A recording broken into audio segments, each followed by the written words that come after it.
दोस्तों, आखिर व्यक्ति को जीवन में औलाद से इन दो चीजों की उम्मीद कभी नहीं रखनी चाहिए। बुढ़ापे में दुखी नहीं रहोगे। दोस्तों, आखिर वो कौन सी दो चीजें हैं जिनकी औलाद से उम्मीद नहीं रखनी चाहिए? आखिर बुढ़ापे में औलाद अपने मां बाप को धोखा क्यों दे जाते हैं? दोस्तों, अगर आप भगवान श्री राम को सच्चे दिल से मानते हो तो कमेंट में सच्ची श्रद्धा से जय श्री राम जरूर लिखे। मैं भगवान श्री राम से प्रार्थना करता हूं कि हे प्रभु श्री राम, जो भी भक्त इस वीडियो को पूरा देखेगा और कमेंट में जय श्री राम लिखेगा, उनके घर परिवार को सुख शांति और संपत्ति से भर देना। दोस्तों, एक बार नारद जी नारायण नारायण कहते हुए भगवान श्री कृष्ण के पास द्वारिका आते हैं और भगवान श्री कृष्ण को प्रणाम करता है। भगवान श्री नारद जी को अचानक आया देखकर पूछते हैं कि देवर्षि नारद, आज आपका अचानक आगमन कैसे हुआ? तब नारद जी श्री कृष्ण से कहते हैं, हे प्रभु, में मन में एक विचित्र सवाल चल रहा है जिसका उत्तर मुझे नहीं मिल रहा है। उसी का उत्तर आपसे जानने मैं आपके पास द्वारिका आया हूं। श्री कृष्ण कहते हैं, कहो देवर्षि, तुम्हारे मन में कौन सा सवाल चल रहा है? हे प्रभु, जब मैं धरती लोक पर विचरण कर रहा था तब देखा कि बुढ़ापे में औलाद अपने मां बाप का सेवा करने के बजाय उसे घर से निकालकर जबरदस्ती वृद्धाश्रम में डाल रहे हैं। हे प्रभु, ये सब किस कारण से होता है, कृपया मुझे बताए। श्री कृष्ण कहते हैं, हे देवर्षि, मैं इसका उत्तर आपको एक कथा के माध्यम से समझता हूं। इसे ध्यानपूर्वक पूरा सुनना, और जो भी व्यक्ति इस कथा को पूरा सुन लेता है उसको उनका औलाद कभी धोखा नहीं देगा। श्री कृष्ण कहते हैं, हे देवर्षि नारद जी, प्राचीन समय की बात है। किसी जंगल में एक मोर मोरनी का जोड़ा अपना घोंसला बनाकर रहते थे। वो दोनों पति पत्नी एक दूसरे से बहुत प्रेम करते थे। एक दिन की बात है, मोर की पत्नी गर्भवती हो जाती है। इस बात को जानकर कि अब वो दोनों माता पिता बनने वाले हैं, मोर और मोरनी बड़े प्रसन्न थे, बड़े खुश थे। मोर अपनी पत्नी का बड़ा ख्याल रखता था। हर दिन उसे दाना पानी लाकर घोंसले में दिया करता था। अब धीरे धीरे समय गुजरता गया और मोर की पत्नी का प्रसव का समय निकट आ जाता है। अब मोर की पत्नी बड़ी प्रसन्न थी। वह अपने पति मोर से कहती है कि पियाड़ी, हमारी संतान आने वाली है। बहुत ही जल्द मैं अपने बच्चों को जन्म देंगी। बुढ़ापे में वह हमारी खूब सेवा करेंगे, हमारा सहारा बनेंगे। अब हमें किसी बात की चिंता नहीं है, हमारी संतान हमारी खूब सेवा करेगी। दोस्तों, मोर कहता है कि प्रिय, हमें ऐसा नहीं सोचना चाहिए कि हमारी संतान हमारी सेवा करेगी या हमारा बुढ़ापे का सहारा बनेगा। मोर की पत्नी कहती हैं कि पीजी, आप ऐसा क्यों कह रहे हैं? हर संतान अपने माता पिता की सेवा करती है, फिर हमारी संतान हमारी सेवा क्यों नहीं करेगी? तब मोर कहता है कि हे प्रिय, मैं तुम्हें एक कहानी के माध्यम से बताता हूं कि बुढ़ापे में अपनी औलाद से माता पिता को इन दो चीजों की उम्मीद कभी ही नहीं करनी चाहिए, और जो भी मनुष्य इन दो बातों को याद कर लेगा वह अपने बुढ़ापे में कभी दुख नहीं भोगेगा। दोस्तों, अब मोर अपनी कहानी प्रारंभ करता है। मोर कहता है कि हे प्रिय, किसी नगर में एक व्यक्ति रहता था। उस व्यक्ति के घर में ईश्वर का दिया हुआ सब कुछ था। खूब रुपए, पैसे, धन दौलत, मान सम्मान, सब कुछ होने के बाद भी को पति पत्नी दुखी रहते थे। उनके दुख का कारण था कि ईश्वर की कृपा से उसके घर में सब कुछ था, इन कोई संतान नहीं थी। 7 इस बात को लेकर दोनों पति पत्नी अक्सर चिंतित रहते थे। इस तरह दोनों पति पत्नी को एक साथ रहते हुए 15 साल गुजर जाते हैं, लेकिन उनके घर में कोई संतान नहीं होती है। वह व्यक्ति अपनी पत्नी को अच्छे से अच्छे डॉक्टर को दिखाता है। महंगे से महंगे अस्पताल में जाकर वह अपनी पत्नी का इलाज करता है। पवित्र तीर्थ स्थान पर जाकर संतान प्राप्ति की मन्नत मांगता है। मंदिर में जाकर मथा टेकता है। तब कहीं जाकर शादी के 20 साल बाद उसकी इच्छा पूरी होती है। ईश्वर की कृपा से उस व्यक्ति की पत्नी को एक पुत्र प्राप्त होता है। अस्पताल में बच्चे का जन्म होता है। पुत्र जन्म की बात सुनकर वह व्यक्ति खुश हो जाता है। बच्चे की साफ सफाई के बाद उस अस्पताल की नर्स जब उनके नन्हे से पुत्र को लेकर उनके पास पहुंचती है तो दोनों पति पत्नी पूछने लगते हैं कि हमारी संतान कैसी है, कोई दिक्कत तो नहीं है। दोनों पति पत्नी की इन बातों को सुनकर नर्स उस व्यक्ति की पत्नी से कहने लगती है कि बहन जी, आपको जो पुत्र हुआ है वह सुंदर है, अच्छा है, लेकिन इसमें कमी है। नर्स के मुंह से जब बच्चे की मां यह सुनती है कि कोई कमी है तो वह चिंतित हो जाती है। नर्स कहती है कि बहन, घबराने की कोई बात नहीं है। बहन जी, जो आपको पुत्र हुआ है वह सुंदर है, स्वस्थ है, बस उसमें एक कमी है कि उसकी एक आंख नहीं है। तुम्हारा पुत्र एक आंख से काना है, बस यही कमी है, बाकी सब ठीक है। दोस्तों, जब उस मां को यह पता चलता है कि मेरे बेटे की एक आंख नहीं है, मेरा पुत्र एक आंख से काना है, तो वह मां रोने लगती है और अपने पुत्र को सीने से लगा लेती है और कहने लगती है कि कोई बात नहीं, मेरे पुत्र की एक आंख नहीं है तो क्या हुआ, एक आंख तो सही है, जैसा भी है, पर यह तो मेरे दिल का टुकड़ा है। मेरे लिए दुनिया का सबसे सुंदर बच्चा मेरा पुत्र है।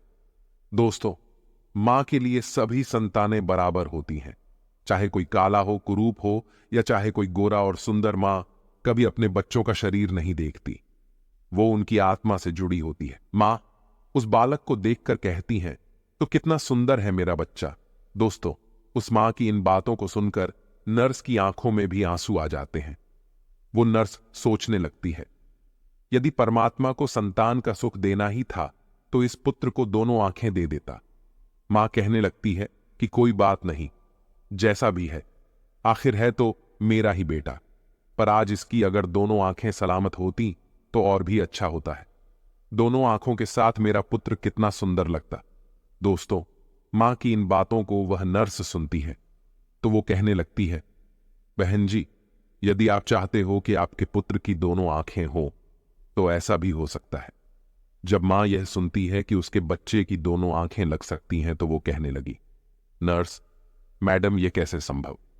अब नर्स उन्हें बताते हुए कहती है कि ऐसा हो तो सकता है, उसके लिए आप दोनों माता पिता में से किसी एक को अपनी एक आंख देनी होगी, इससे आपके पुत्र की दोनों आंखें ठीक हो जाएंगी।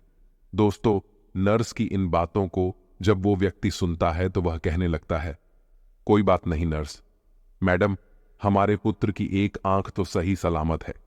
हमारा पुत्र एक आंख से ही दुनिया देख सकता है, दूसरी आंख उसे लगाने की कोई जरूरत नहीं है।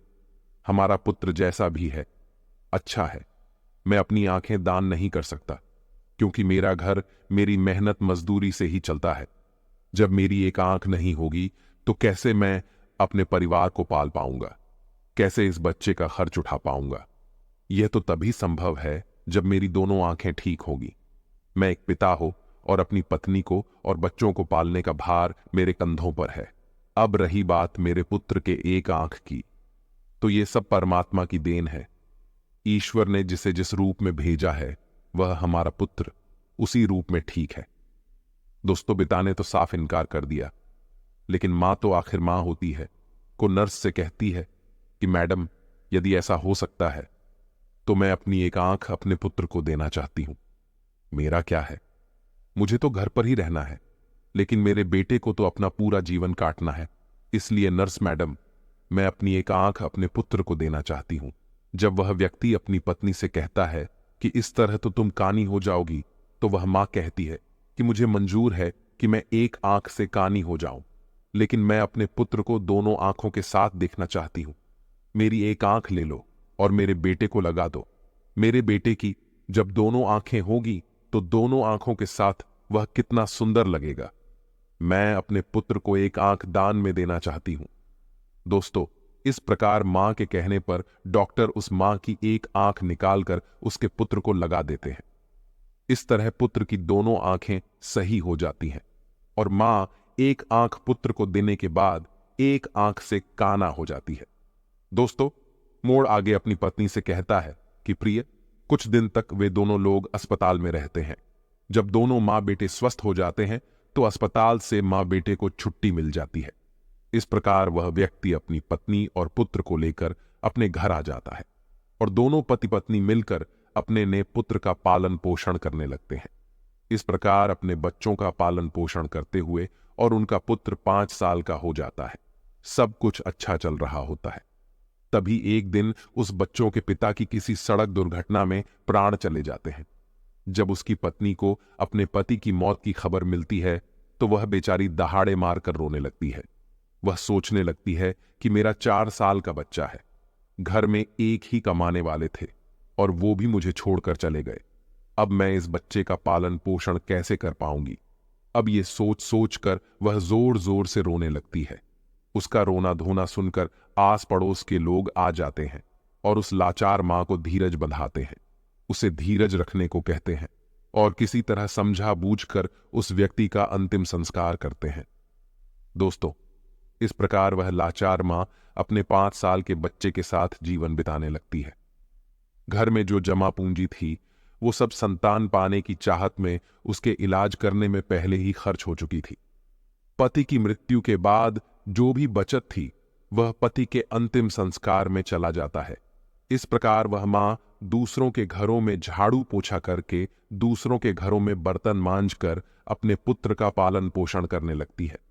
वह मां दूसरों के घरों में झाड़ू पोछा करती, दूसरों के घरों में बर्तन साफ करती, लेकिन अपने पुत्र को कोई दुख तकलीफ नहीं होने देती। वो दूसरों के घरों में नौकरानी बनाकर पैसे कमाती, अपने पुत्र को खेलने के लिए अच्छे अच्छे खिलौने लेकर आती, अपने पुत्र को अच्छे अच्छे वस्त्र लाकर दे दी। हर समय अपने बच्चों के साथ परछाई की तरह बनी रहती थी। जब उसका बेटा थोड़ा और बड़ा हो जाता है, जब वह पुत्र 6 साल का हो जाता है, तो एक दिन वह मां अपने बेटे को लेकर एक विद्यालय में पहुंचती है और उसे विद्यालय के प्रधानाचार्य से विनयपूर्वक कहती है कि भाई साहब, मुझे अपने बेटे का इस विद्यालय में दाखिला करना है। दोस्तों, वो मां विद्यालय में अपने बच्चे का एडमिशन करने जाती है। वह विद्यालय उस नगर का एक प्रसिद्ध विद्यालय होता है। उस विद्यालय में अमीर लोगों के बच्चे पढ़ते थे। जब उस विद्यालय का बड़ा मास्टर फटे पुराने कपड़े में उसकी मां को देखता है तो सोचने लगता है कि बच्चा तो सुंदर है, लेकिन मां कपड़ों से ऐसी लग रही है जैसे कोई भिखारी हो।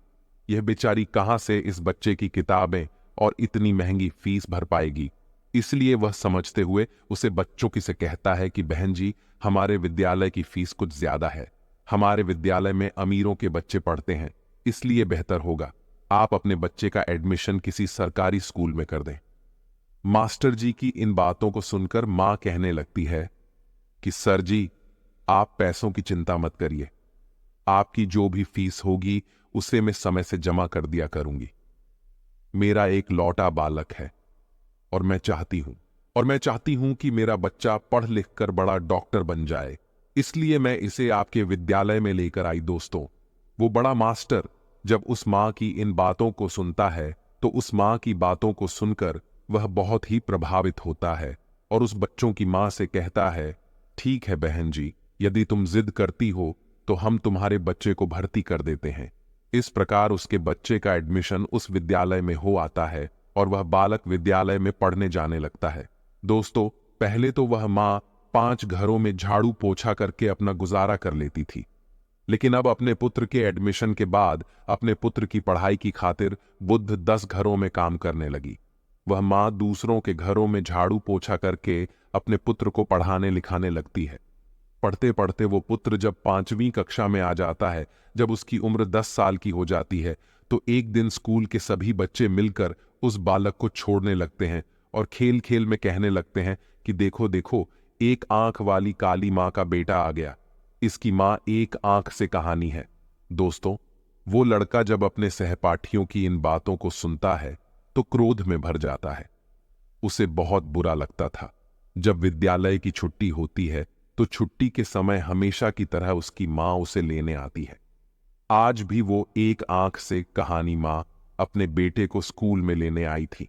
तो वह लड़का अपनी मां से कहता है कि मां, कल से मुझे विद्यालय में छोड़ने मत आना और बुलवाने भी बताना। जब मां पूछती है कि पुत्र क्या बात हो गई, तुम ऐसा क्यों कह रहे हो, तो लड़का कहने लगता है कि मां, तुम्हारी सूरत ठीक नहीं है, तुम्हें एक आंख से कहानी हो। तुम जब मेरे साथ विद्यालय में आती हो तो मेरे साथ के लड़के मेरा मजाक उड़ाते हैं और तुम्हारी वजह से मुझे शर्मिंदा होना पड़ता है। तुम ऐसी हो वैसी हो, इस तरह की बातें करते हैं। दोस्तों, वो लड़का अपनी मां से दुनिया भर की शिकायतें करता है। जब वह माँ अपने पुत्र के मुख से इन बातों को सुनती है तो उसे बहुत दुख होता है, लेकिन अपने पुत्र की इन बातों को सुनकर वह चुप रहती है और अपने पुत्र की बातों को सहन कर लेती है। माँ कहती हैं, कोई बात नहीं पुत्र, तुम चाहते हो तो मैं तुम्हारे साथ कल से विद्यालय नहीं होंगी, लेकिन तुम अकेले विद्यालय कैसे आ पाओगे? अपनी माँ की इन बातों को सुनकर वह पुत्र कहता है, माँ, अब मैं बड़ा हो गया और अब मैं इस काबिल हो चुका हूं कि मैं अकेला विद्यालय जा सकता हूं, इसलिए तुम्हें मेरे साथ विद्यालय आने की कोई जरूरत नहीं है। अपने पुत्र की इन बातों को सुनकर वह मां कहती है, ठीक है पुत्र, आज के बाद मैं तुम्हारे स्कूल में तुम्हारे साथ नहीं आऊंगी, लेकिन बेटा तुम सावधानी से घबराना, तुम्हारे पिता की सड़क दुर्घटना मौत हुई थी, यह सोच सोचकर मुझे डर लगता है। पुत्र कहता है, मां तुम चिंता मत करो, मुझे कुछ नहीं होगा, मैं अकेला ही आया जाया करूंगा। दोस्तों, उस दिन के बाद से वह पुत्र अकेला ही विद्यालय आने जाने लगता है। जैसे जैसे पुत्र बड़ा होता गया वैसे वैसे पुत्र के खर्च भी बढ़ते चले गए। जैसे जैसे पुत्र के खर्चे बढ़ते गए वैसे वैसे उस मां पर काम का बोझ भी बढ़ता चला गया। दोस्तों, धीरे धीरे समय गुजरता चला गया और इस प्रकार वो लड़का विद्यालय की पढ़ाई पूरी कर लेता है और उसकी पूरी क्लास में सबसे अच्छे नंबर आते हैं। इसके बाद वह आगे की पढ़ाई करने के लिए शहर चला जाता है। दोस्तों, जब पुत्र शहर में जाता है तो उधर उसकी मां जो पैसा कमाती थी वो पैसा कम पड़ने लगता है, क्योंकि पहले तो सिर्फ किताबें और फीस का खर्चा था, लेकिन जब बेटा शहर चला जाता है तो उसके और भी खर्च बढ़ गए थे। लेकिन उस मां ने हार नहीं मानी। पहले जहां 15 घरों में काम करके अपने बेटे का खर्चा पूरा करती थी, वहीं पुत्र के शहर जाने के बाद वो 30 घरों में बर्तन साफ करने लगी और झाड़ू पोछा करती। दिन भर मेहनत करती और मेहनत करते करते रात के 11 बज जाते थे।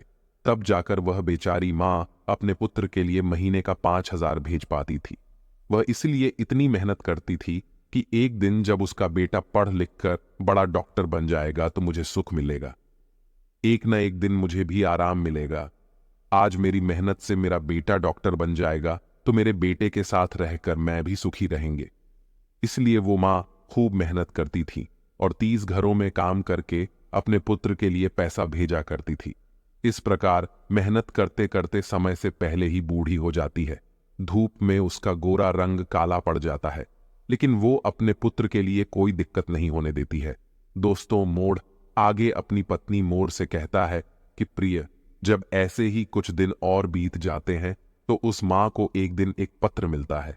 उसमें लिखा होता है कि मां, अब मैं शहर में बड़ा डॉक्टर बन चुका हूं, अब तुम्हें मेरे लिए पैसे भेजने की जरूरत नहीं है। दोस्तों, जब उस मां को यह पत्र मिलता है कि मेरा बेटा डॉक्टर बन गया है तो वह बहुत खुश हो जाती है और सोचने लगती है कि पति के जाने के बाद यह मेरा बेटा ही तो मेरा सहारा है और मेरी जैसी इच्छा थी कि मेरा बेटा डॉक्टर बन जाए तो वो इच्छा भी मेरी पूरी हो गई।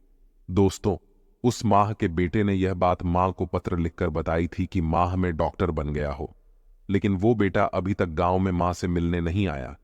जब उस बूढ़ी मां को यह पत्र मिलता है तो वह बूढ़ी मां पूरे गांव में मिठाइयां बांटती है और सारे गांव के लोगों को बड़े गर्व से बताती है कि उसकी में सफल हो गई, उसका बेटा अब डॉक्टर बन चुका है।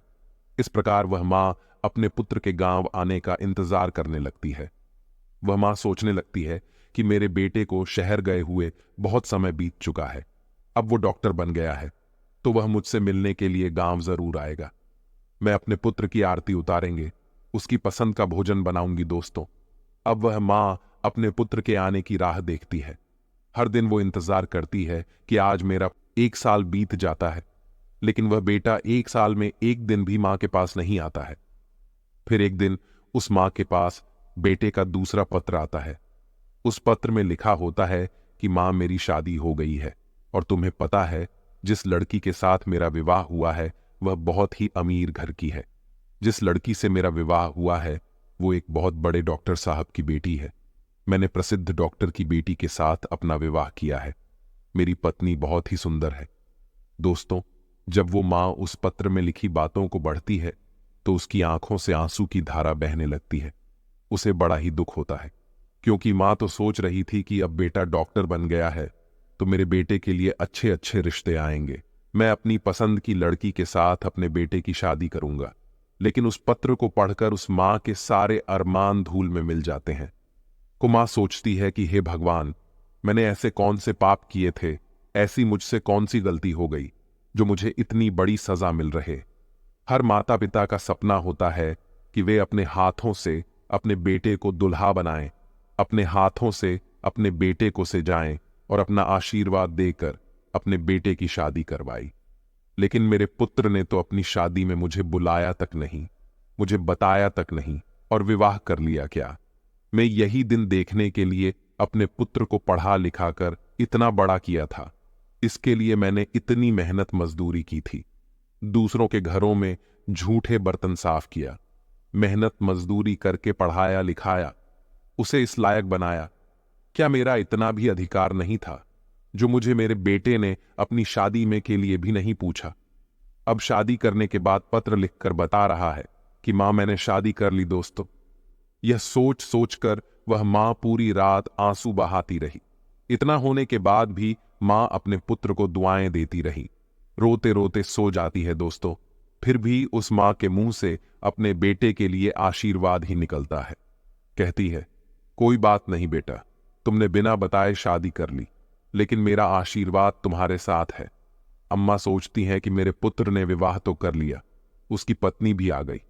अब हो सकता है कि मेरा बेटा और बहू दोनों मिलकर मुझसे मिलने मेरे घर आए। मैं अपनी बहू को देखूंगी, बहू मेरी सेवा करेगी, मैं अपने पुत्र वधू को आशीर्वाद दूंगी। यह सोच सोचकर वह मां अपने बेटे और बहू का इंतजार करने लगती है।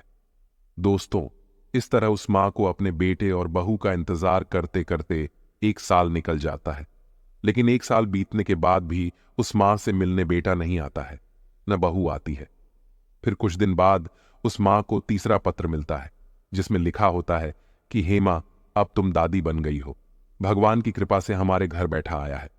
दोस्तों, जब यह खबर उस मां को मिलती है तो उसका धैर्य जवाब दे जाता है, उसकी सहन शक्ति जवाब दे देती है।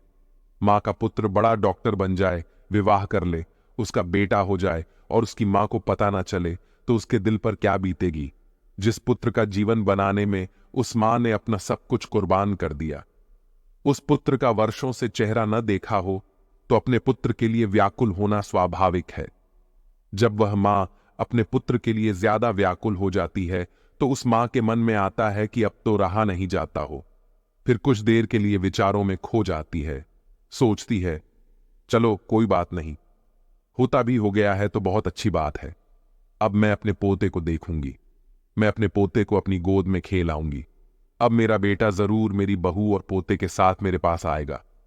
यही सब सोच सोचकर वह मां व्याकुल होने लगती है। जब इंतजार करते करते उस मां को 36 महीने बीत जाते हैं और जब उस मां से मिलने कोई भी नहीं आता है तो उस मां के सब्र का बांध टूटने लगता है। वो व्याकुल हो जाती है और उस व्याकुलता में घुमा यह फैसला करती है कि चाहे कुछ भी हो जाए, मैं अपने पोते को देखने जरूर जाऊंगी। दोस्तों, यह निर्णय करके मां अपने बेटे और बहू से मिलने के लिए शहर के लिए चल देती है। किसी तरह वह पता पूछते पूछते उस शहर में पहुंच जाती है जिस शहर में उसका बेटा रहता था। उस शहर में पहुंचकर वह बूढ़ी मां एक रिक्शा वाले को अपने पास बुलाती है और रिक्शा वाले को अपने बेटे का पत्र दिखाते हुए कहती है, बेटा, मुझे इस जगह पर जाना है।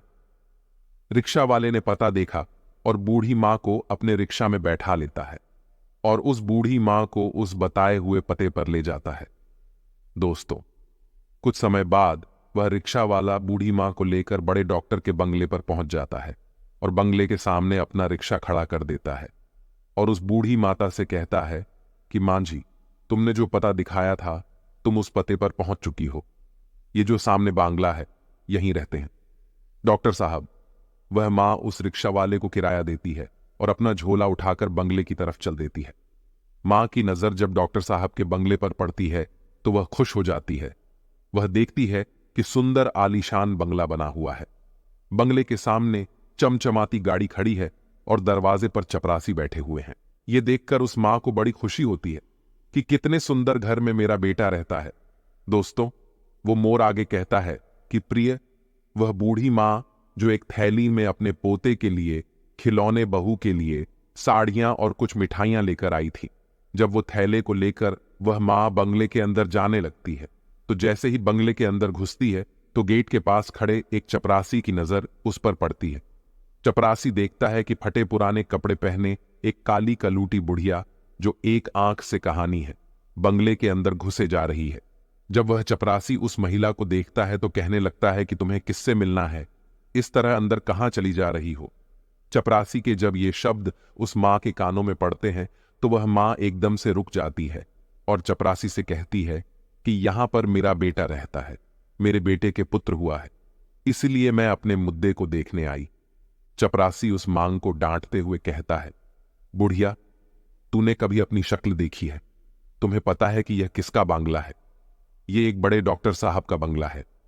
तब वह मां कहने लगती है, मुझे पता है यह डॉक्टर साहब का बंगला है, और जो तुम्हारे डॉक्टर साहब हैं वही मेरे पुत्र हैं। वह हंसी कहने लगता है, अरे बुढ़िया, तुम गांव देहात की महिला ना, तुम्हारे कपड़े ठीक है, मैं तुम्हारी शक्ल ठीक है, डॉक्टर साहब तुम्हारे बेटे कैसे हो सकते हैं? दोस्तों, जब यह बात पास में खड़ा हुआ एक दूसरा चपरासी सुनता है तो वह भी उस मां के पास पहुंच जाता है। जब उसे पता चलता है कि यह बुढ़िया कह रही है कि डॉक्टर साहब आपकी मां हैं, तो वह चपरासी उनसे पूछने लगता है कि मां, आपके पास कोई प्रमाण है जिससे हम पता कर सके कि तुम हमारे डॉक्टर साहब की मां हो?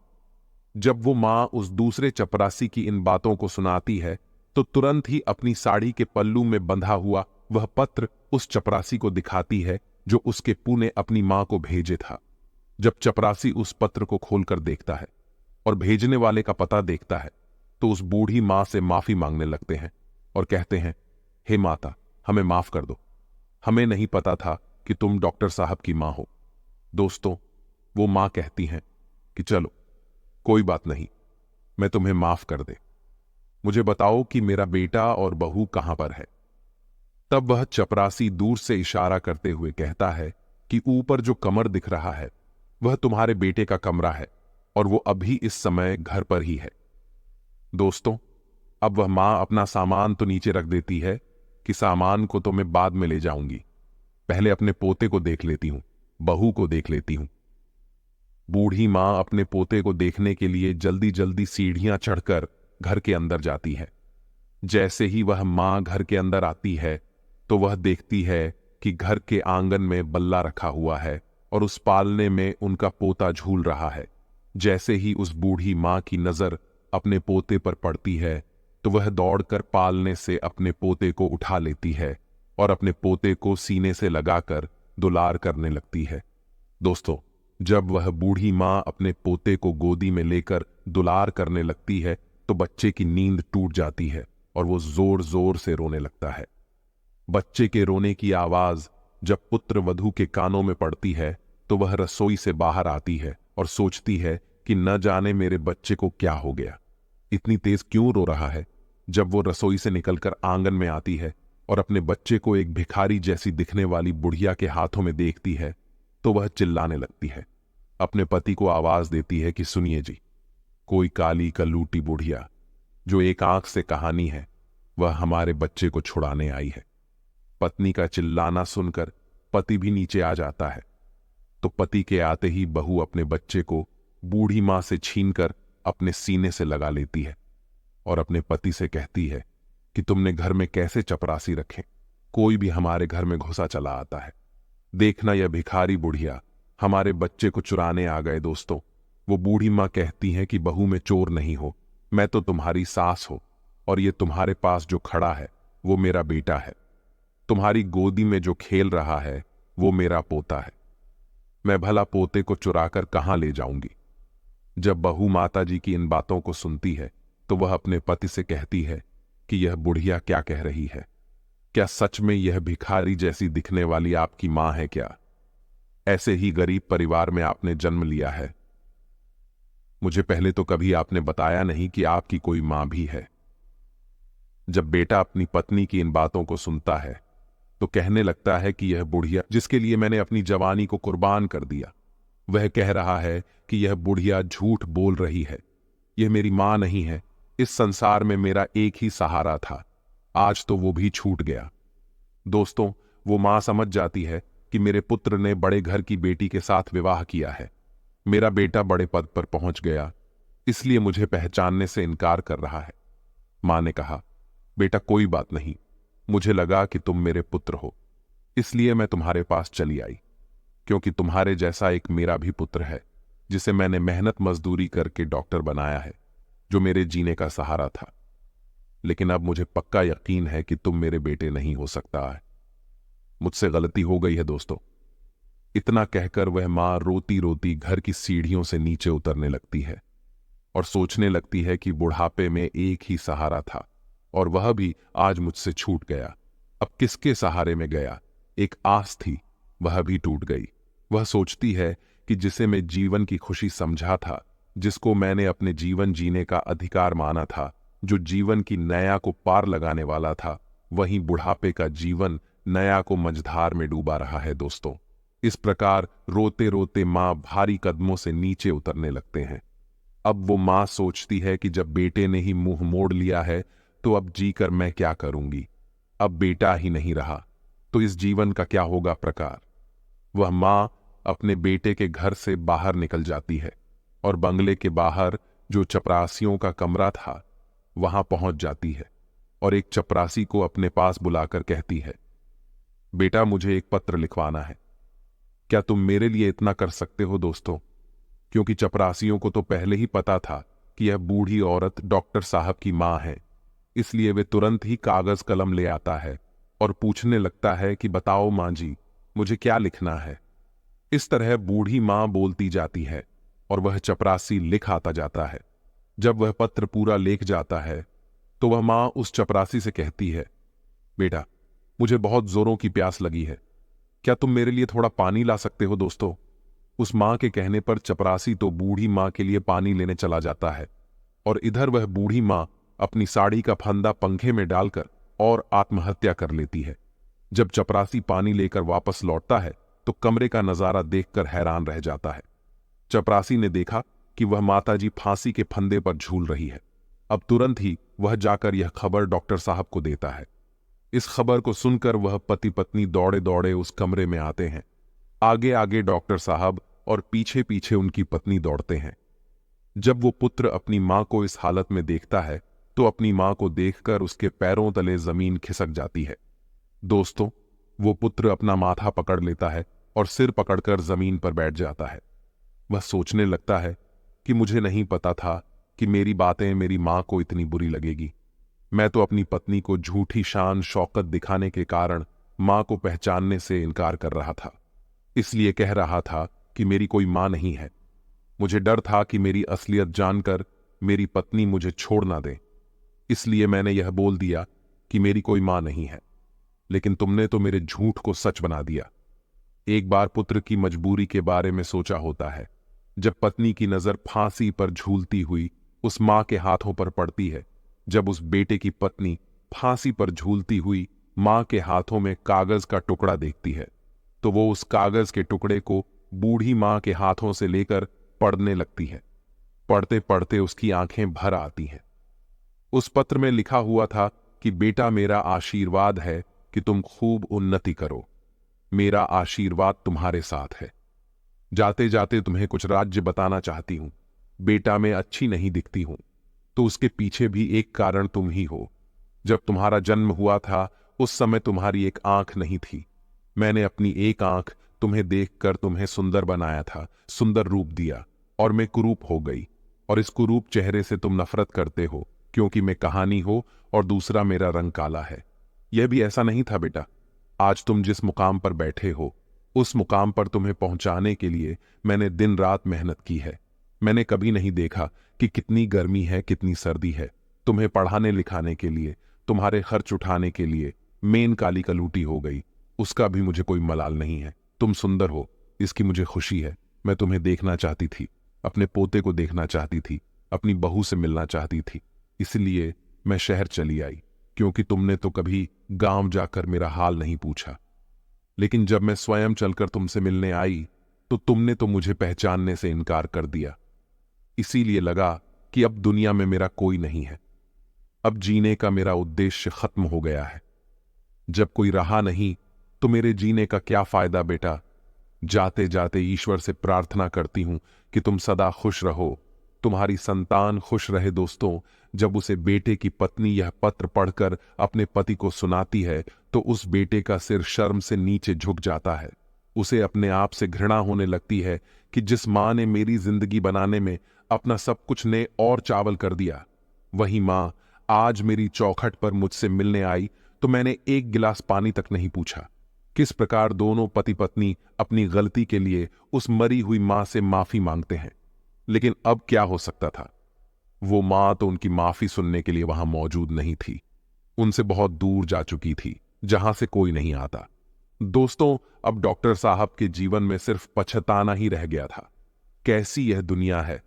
कुछ लोगों के जीवन में मां नहीं होती तो वह सारे जीवन मां के लिए तरसते हैं, और जिसके जीवन में मां होती है तो उस मां की बच्चे कदर नहीं करते। दोस्तों, पत्नी और बच्चे दोबारा मिल सकते हैं पर मां दोबारा नहीं मिल सकती है। एक संतान ही माता पिता के जीने का सहारा होती है, बुढ़ापे की लाठी होती है। ऐसे में जब बेटा ही अपने धन के नशे में, अपने पद के नशे में माता पिता को पहचानने से इनकार कर देता है, या अपने माता पिता को भुला देता है, या घमंड में आकर उनका अपमान कर देता है, तो दुनिया में माता पिता को सबसे बड़ा दुख ऐसे ही बेटों से होता है। माता पिता अपनी संतानों का भविष्य बनाने के लिए, उन्हें सफल बनाने के लिए अपना पूरा जीवन लगा देते हैं, और जब वही संतान धन और पद के नशे में अपने मां बाप का अपमान करते हैं तो उन्हें बहुत ही पीड़ा होती है। दोस्तों, मोर आगे कहता है कि हे प्रिय, यदि आपके मां बाप है तो उनका आदर करना चाहिए, क्योंकि मनुष्य की सफलता में मां बाप का ही योगदान है। कुछ मूर्ख बच्चे पूछते हैं कि मां तुमने हमारे लिए क्या किया है। अरे मूर्ख बच्चे, जो कुछ किया है माता पिता नहीं तो किया है।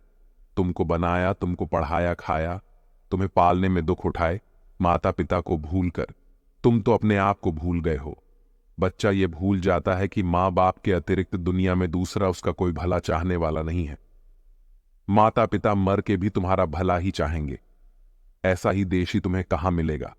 और सब लोग जो तुम्हारे अपने होने का दावा कर रहे हैं, वो सिर्फ एक निश्चित समय तक और एक मतलब तक ही तुम्हारा भला चाहते हैं। लेकिन माता पिता बिना स्वार्थ के जीवन भर तुम्हारा हित चाहते हैं। दोस्तों, मोर आगे कहता है कि हे प्रिय, एक पुत्र को जन्म देने में एक स्त्री अपनी सुंदरता को खो देती है, लेकिन वही पुत्र जब जवान होता है, जब उसकी शादी हो जाती है, तो वही पुत्र अपनी पत्नी की सुंदरता में अपने माता पिता को खो देता है। माता पिता अपनी संतान के सुखों के लिए सब कुछ त्याग देते हैं, लेकिन जब बच्चे बड़े हो जाते हैं, कुछ देने के काबिल हो जाते हैं, तो हम क्या देते हैं? सिर्फ आंसू, लाचारी, दुख, अकेलापन। दोस्तों, जो संतान माता पिता को सिर्फ इसलिए भुला देती है कि उनके बुढ़ापे को देखकर आपके मित्रों में आपकी इज्जत कम हो जाएगी, तो यह उनकी सबसे बड़ी भूल है। उम्र उस पड़ाव पर पहुंचने के बाद आपकी और आपके मित्रों की भी यही